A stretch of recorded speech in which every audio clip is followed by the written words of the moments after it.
You're approaching the biomass research facility. This is where the outbreak originated. We're sure there's some contained biomass on hand for Jack to retrieve. Logs indicate 1 or 2 containers should still be in storage. However, reaching them may be difficult due to the entire facility being under lockdown. The tram entrance will undoubtedly be your only way in. Acknowledged.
The facility appears to be in fairly poor condition, but there is at least some power flowing. Due to the generator being restored. Unfortunately, I'm still unable to access any systems further into the facility. Power flow stops at the entry terminal. It appears that the systems are outright disconnected, including the physical entry bridge. Jack, you'll need to reconnect those systems to gain entry to the facility. Copy that.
There's a room jutting into this cave.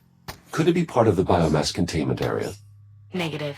The room you're seeing is part of the facility's integrity monitoring system, responsible for tracking any changes in the asteroid structure during excavation. For safety reasons, biomass containment is located much deeper in the facility.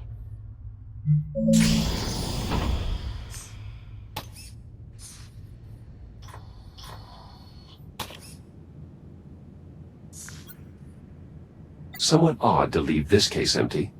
It's fairly straightforward. Our work was never finished.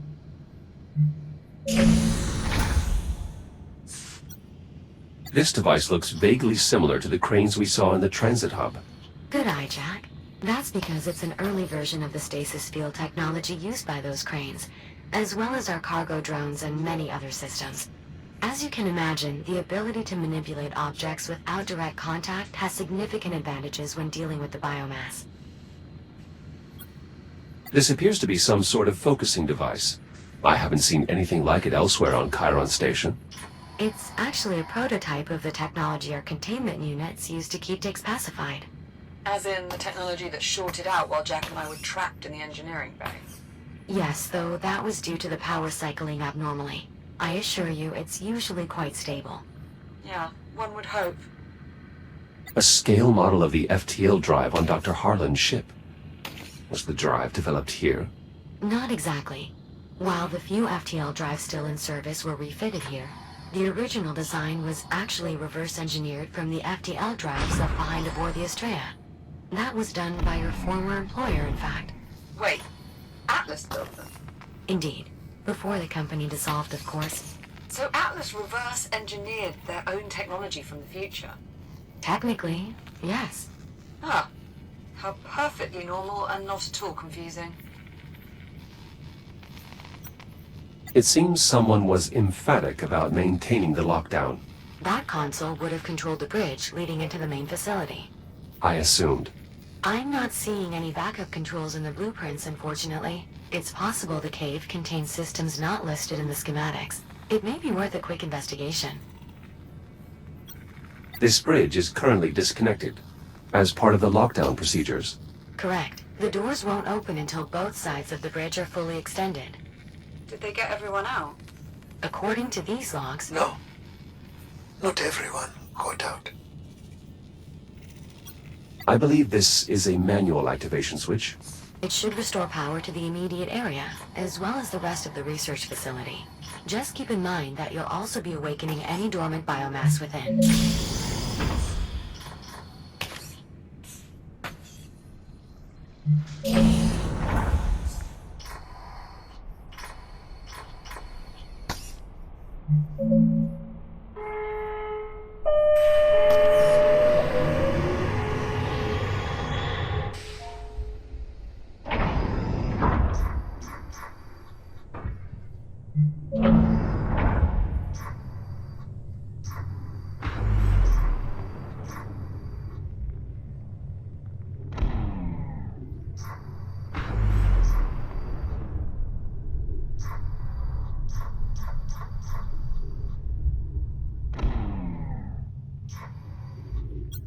These are auxiliary controls for the extension bridges. Correct, but they're currently inoperable. The power conduit extending from the entrance to the main facility has been retracted, likely an attempt to contain the biomass spread. To restore power to the extension mechanisms, you will need to re-engage the power conduit to cross the gap. Re-establishing main generator connection. Be advised, Class 3 power fields will become active. Dormancy will be nullified. Hey, Jack. I know you've got this, as always, but... by restoring power, we're undoing something that was put in place as a die-hard safety precaution. We're certain this is the only place we're going to find a contained biomass? Assuming these fragmented station logs are correct? Yes. Well, that's reassuring.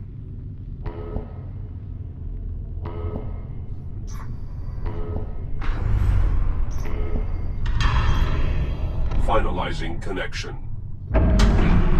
Connection established. Now receiving power readings throughout the facility. Jack, once you have the bridge fully extended, you should be able to access the facility proper. Though I suspect some areas may have additional security requirements. Nora, the research director, would have done everything she could to contain the outbreak. But there is no containing it. This was an eventuality. It's fortunate that your disagreement over priorities led you to be elsewhere when the outbreak occurred. It's only fortunate if I'm right. Dr. Harlan, if these power readings are accurate, our suspicions appear confirmed. What's that now? What suspicions? Educated guess, rather. Which is different how? We were concerned that residual power currents may have allowed the biomass to continue spreading for some time after the lockdown. Okay. And? Webs have likely taken hold. Caution is advised, Jack. Acknowledged.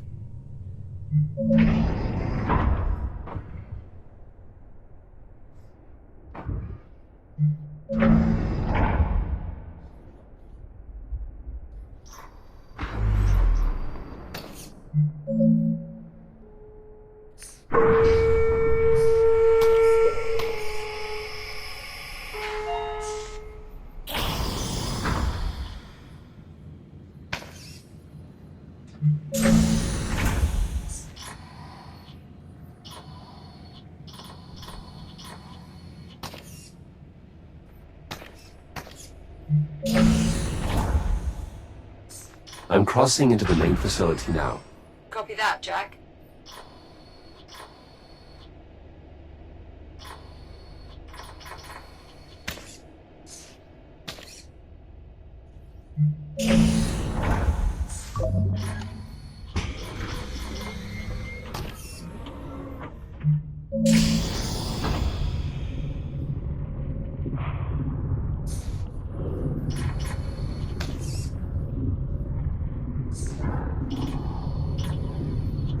Biomass has taken hold here. Given that it got this far, the rest of the facility will likely be much worse. Will the fabricator still be operational? Yes, at least enough that Jack should be able to reboot without issue. In the security control room, I found a casualty. According to logs, Adler Reyes. He must have been trying to keep the scanners running to prevent the biomass from leaving the facility. But if someone found the scan... They would have had to remain behind. Unfortunately, even the scanning room itself became contaminated. You think that's how it spread to the rest of the station? Most likely. With background contamination, the system would have had a difficult time producing accurate results. Inevitably, it failed.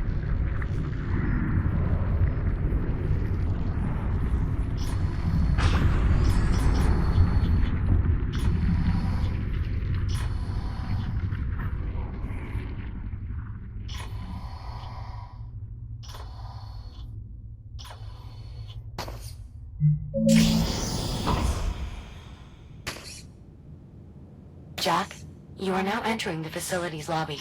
Biomass containment is located through the leftmost door.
Another one of the web forms. I still have no way to bypass. Then try the labs. The research they were doing there might prove useful. Copy that. I'll see what I can find.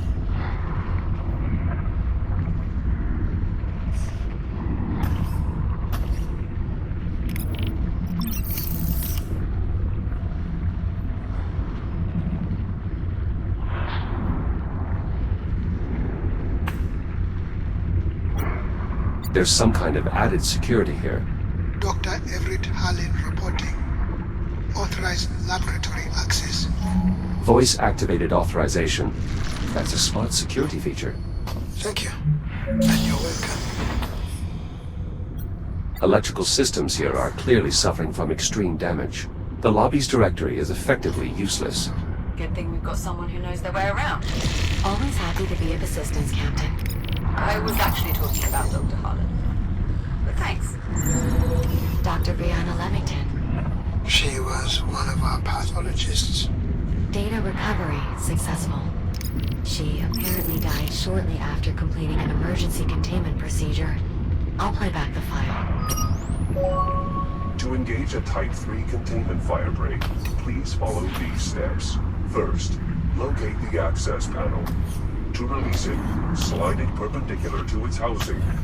Please discard the panel safely.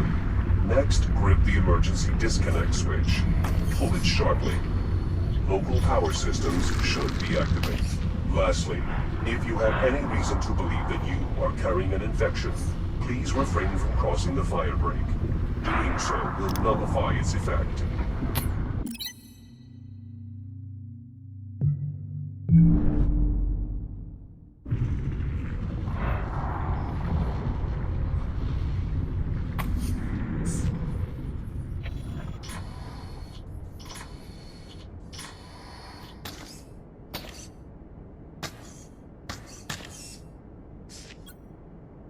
a switch embedded in the wall here.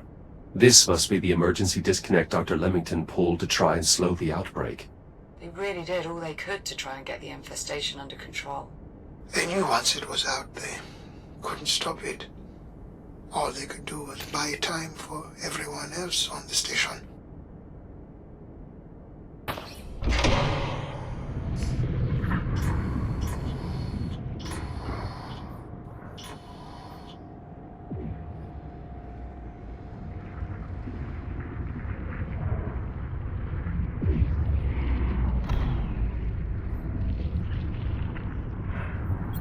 Biological specimens. The director was always in here. Dissecting, testing. She was tireless. She must have had a cast iron stomach. One of the toughest people I have ever known. What sort of research were they doing here?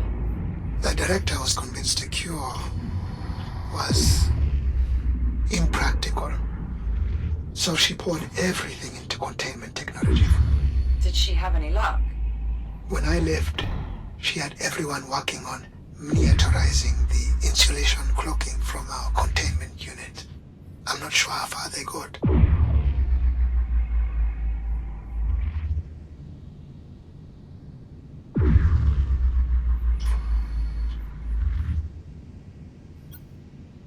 I assume these microscopes were used to observe the biomass.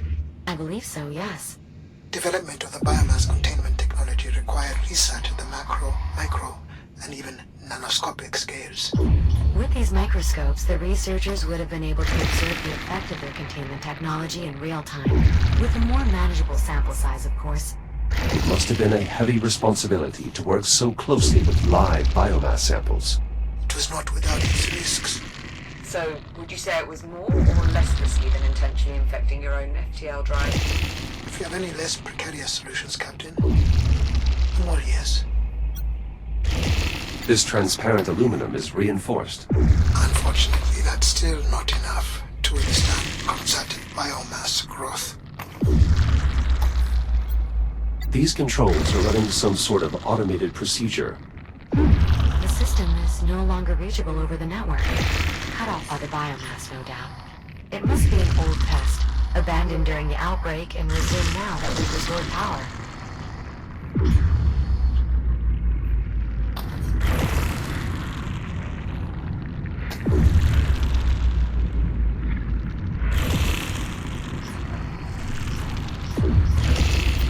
Is this some type of emitter?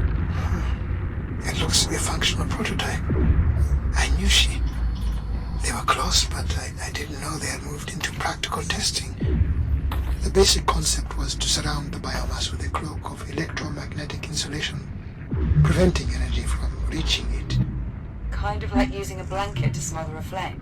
Indeed.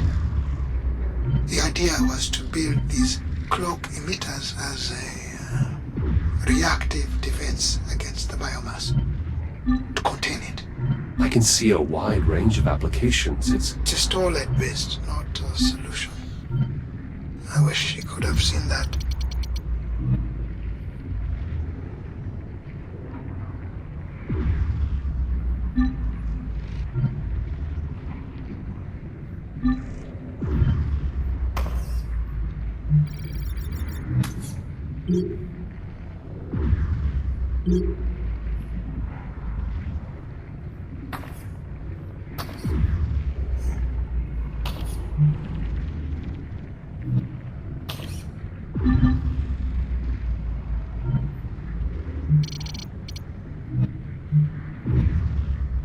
such versatile technology.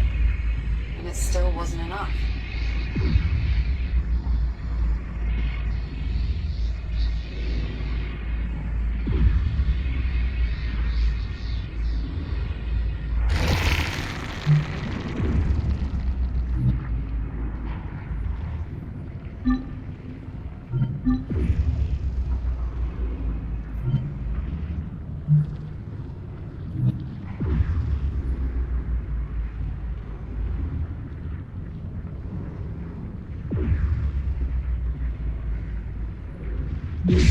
Biomass at the exit neutralized. It's possible I failed to foresee some of the cloakimeter's eventual implications. Sounds like your research director was on the right track. She never gave up. I could hardly ever pull her away from her work. Dr. Harlan, if I may interject, the local data I'm seeing implies that the director's efforts to develop cloak emitters proceeded beyond prototyping.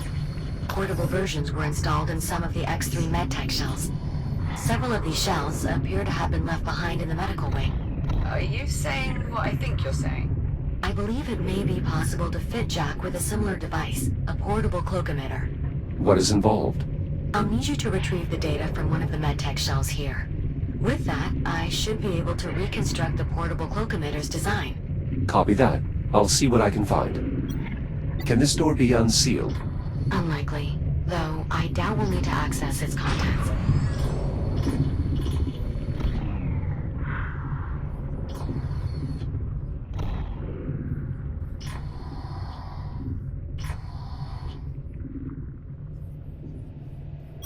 These medical beds were used for diagnostic scans?